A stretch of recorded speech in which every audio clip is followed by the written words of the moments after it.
Hey scrappers, welcome to another video. I've just come back from an e-waste pickup where we have collected 4 of these kiosks. As you can tell, they are touchscreen, and you all know Jane. Hi scrappers. And Jane's boyfriend Ryan on the right. Hey scrappers, welcome back.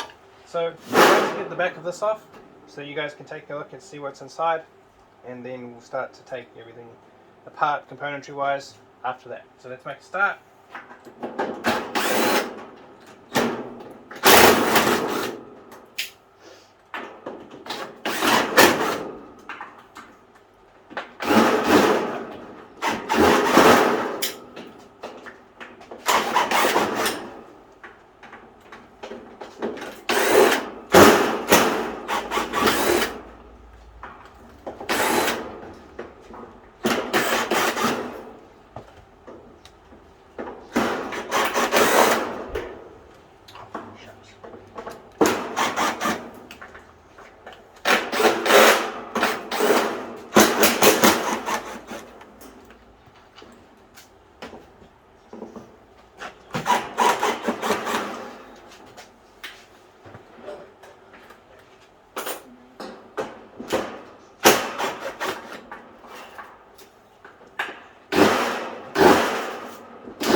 It's ball it out. Right. You need to cut it.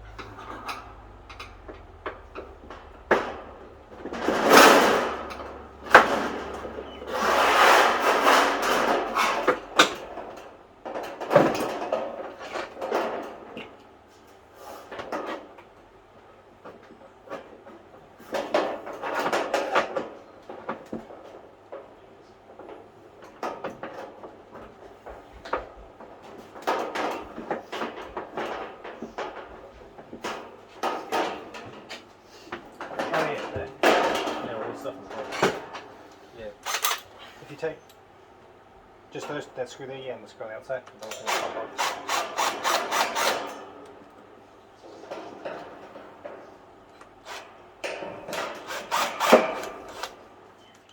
This is the LED driver board, so it drives the LEDs in the display. This is the signal board for the display itself, so this is how you get your picture. This is then plumbed straight into a PC motherboard, which has its own dedicated RAM and CPU, Wi-Fi inbuilt and everything.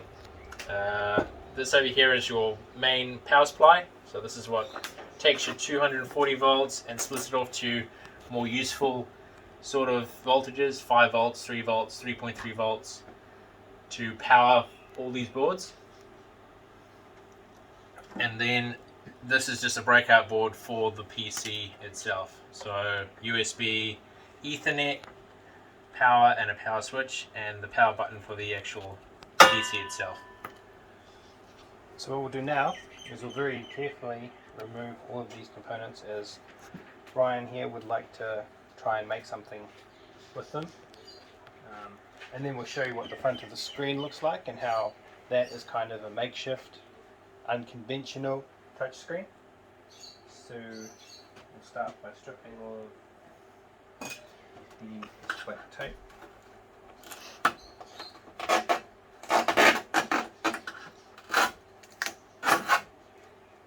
Wow, certainly worked out the last time.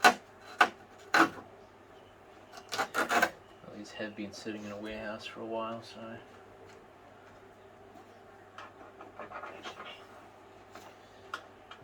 photo of how these cables are routed so I can reference it later.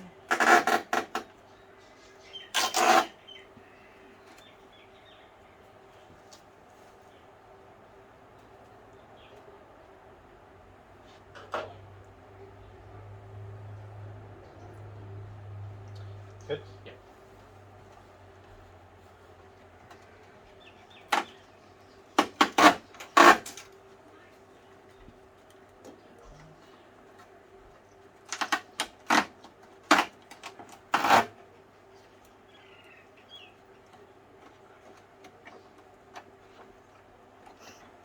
Okay, did you do that? I'll leave that one up for you to do.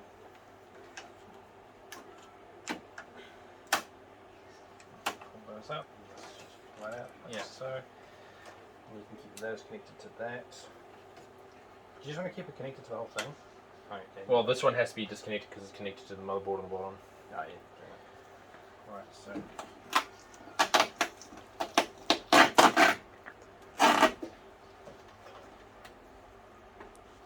right, in the meantime, I'm going to chop all these cable ties here. Yes.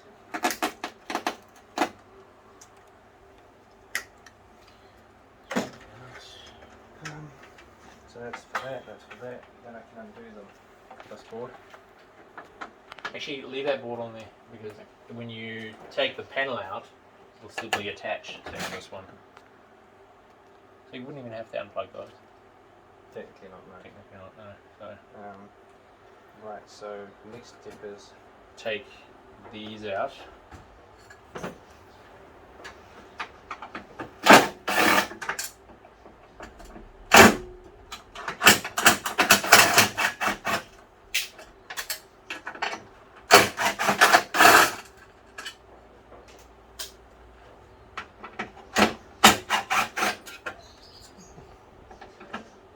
what you get on the door.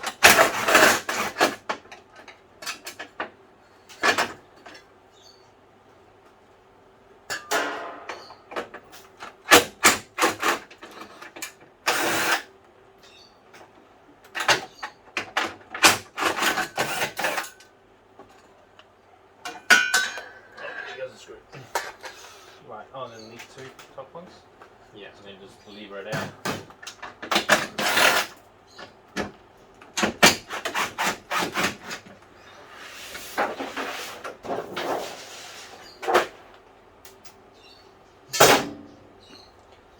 Right, oh, and the bottom one?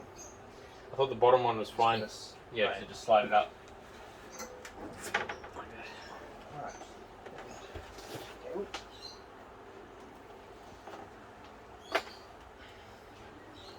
So what we're going to do now, guys, is we're just going to take this frame off that contains the infrared light emitting diodes and receivers, and we'll show you how the makeshift touchscreen works.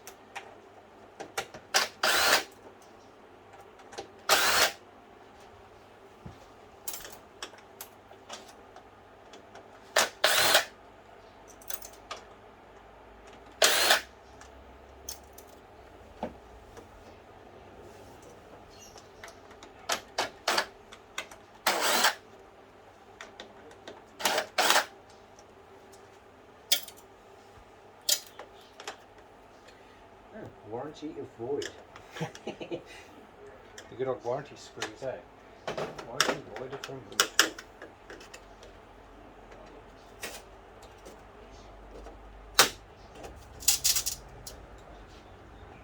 Just No, just a little crack. oh, come on. Just a little crack, Ryan. Oh, come on. Nothing. I'm trying to save these. Nothing that'll stop it from working. You know, now, because the first time when we did as a test unit, didn't destroy it. Now that we're trying to get this one and save it, We're going to we're destroy going it. to destroy it. Yeah. There's one more in the van.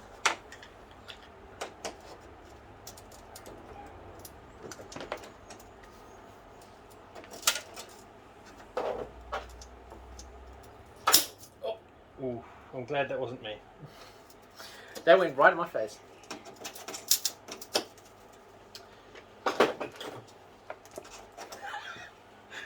What did you do? Right in my mouth. Yikes. There we go.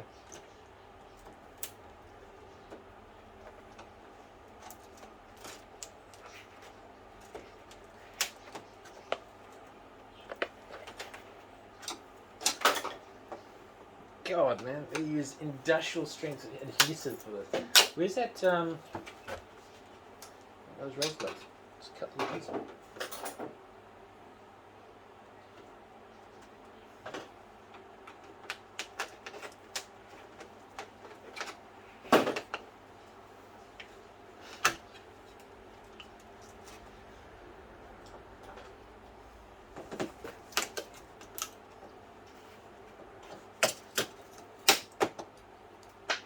That's So as you can see there, guys, there's your transmitter array of LEDs. Sorry, no, this is your receiver transmitter array of LEDs. So the bottom half, or the side half will be the transmitter side.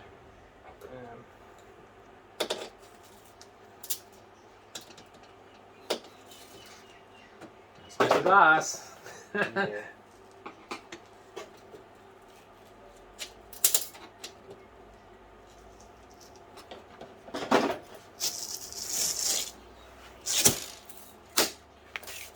And there you go. And there's the transmitter side. So the transmitter,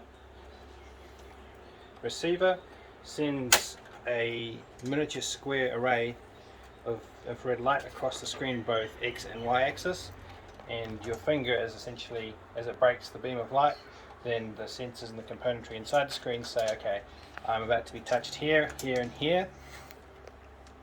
I'm sorry. And yeah, it's basically how you make a makeshift touchscreen with relative ease. You could even essentially, if you wanted to, hook these up around the door frame and make a makeshift alarm with infrared light. So when someone walks through, it sets off an alarm to tell you that someone's come through a door. I don't know if we'll see what we can do. I might take a few of these off and melt them down and see how easy it is to try and get the LED, the gold bond wire out of these LEDs.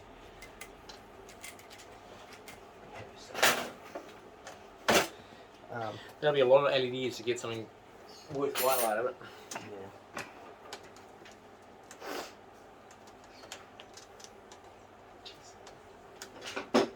If you stick it like just there on the metal frame, the screen won't crack. It might poof. Yeah. Famous last words.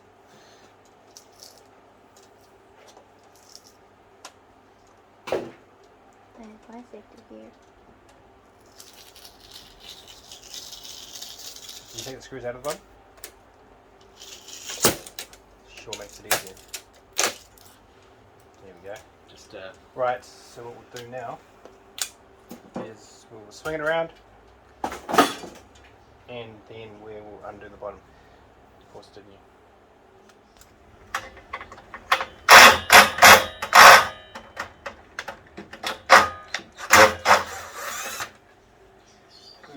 Where's that screwdriver? I think that screwdriver.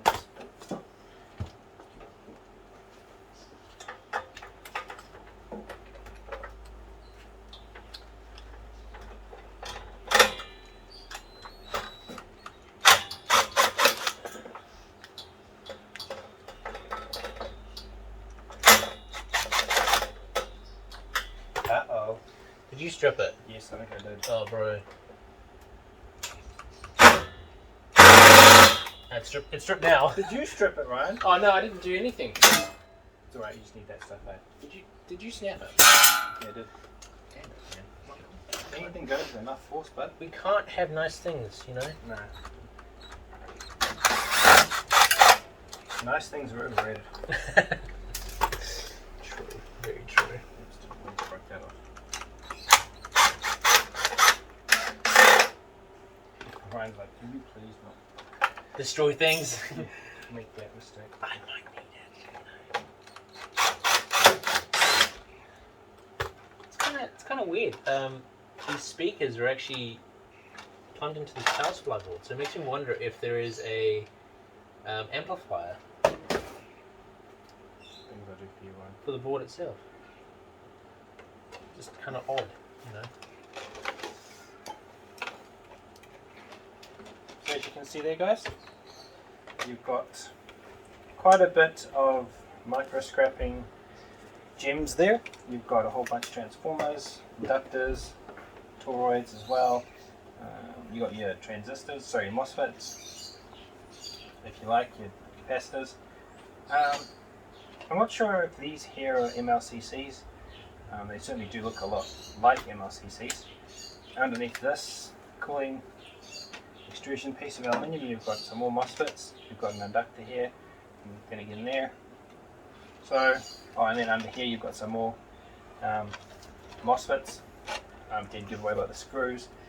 If Ryan wasn't a nice guy, I'd certainly be keeping these for myself. What next? How do I put this down here so it doesn't get destroyed? I'm just going to take a photo of these connections, all the bridging points. So when I put this back together, I don't blow anything up because then you will be having this. Yes, please blow it up. Please don't blow it up. Let me do it.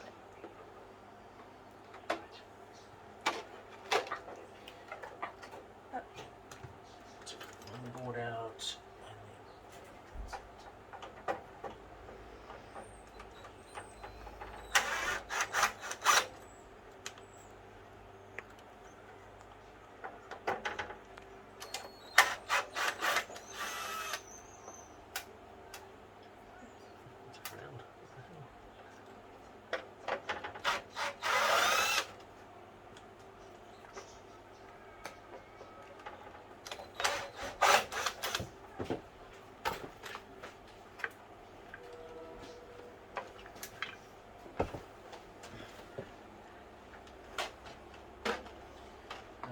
Got any snips? Snippy snips? Just need to snip this cable tie.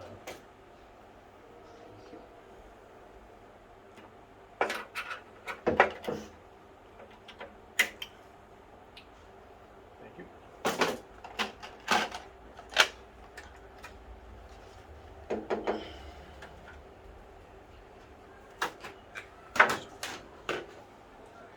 So guys, we've stripped all the componentry down so that Ryan can keep that for his own personal use. What is left is a nice aluminium frame. What I'll do off camera, maybe a little bit more on camera, is strip the rest of this steel out of the aluminium frame, which will hopefully expose, no it won't, I'm pretty sure this is going to be some form of adhesion to this aluminium frame, which means I'm going to have a good old time trying to get this plastic off, but it's just plastic. The other thing is too, essentially that screen you saw us carry out, it is essentially just an LCD, a flat screen LCD without any form of backing or plastic encased, and just you saw it just sat in there quite nicely and it had all the same apart from the mainframe as a normal TV does. Right guys, here we are. We have one of the CPU out, so we'll strip it down so that you guys can see what it contains. Alright, so first of all I'm going to take out the RAM. This is a SODIMM RAM, it's just the general size. I'm not sure what the capacity of this RAM, it might be 4 gigs or a 2 gig stick of, I'm guessing DDR3. Here's the onboard SSD. This will be like nothing too big, it'd be about 64 gigs, just enough to hold the operating system and any other, does it actually say? Yeah, 64 gigabytes of an M.2 SSD. No, it's not zooming in. It's I can guarantee it says 64 gigabytes. This over here is the Wi-Fi module. So that's what's your wireless internet. So I'll just take that one out. That's what it looks like there. I'm not sure what type of internet this is. I think it might be Wi-Fi in, maybe. It's got dual bands, so it could be at least gigabit Wi-Fi. Doesn't say much, so I'll just put that to the side. This little orange or yellow like wrapped thing is the CMOS battery. So this is what's this is what holds all your settings in your BIOS on this board itself. Without this, it won't hold the time. It won't hold any BIOS settings that you've set, saying if you were overclocking it, it wouldn't hold any of that. That's what this little button cell battery is essentially is for. Underneath this heatsink is your CPU. So I'm quite interested to see what type of CPU is actually in this board. I know it's a LAN grid array, so it's possibly an Intel CPU. But it'll be quite interesting to see. I'm guessing it's going to be an Atom or a Pentium, judging by the age of the board.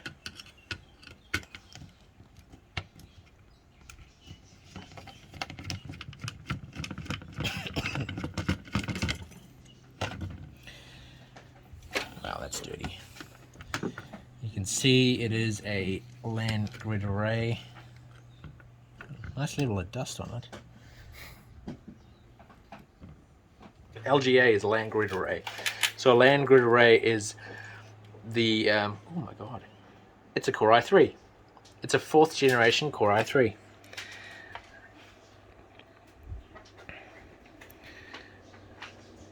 That's quite interesting. I would have expected at least an Atom processor, not a Core i3. A Core i3, 4th generation Core i3, I'm pretty sure is a dual core processor. So that's 2 cores. Not sure about hyperthreading. It's a bit too old for me to remember. Yeah, quite interesting that it's a Core i3. It's got some nice pads on the bottom.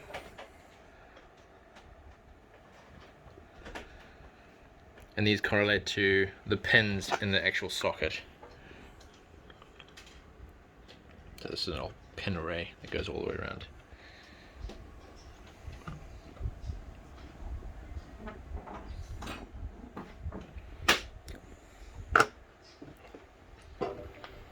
Thanks, Ryan. Thanks for that smorgasbord of knowledge that you just regaled us with. So I hope that was interesting for you guys. Thank you all for joining us. Look after yourselves. See you on the next one. Bye.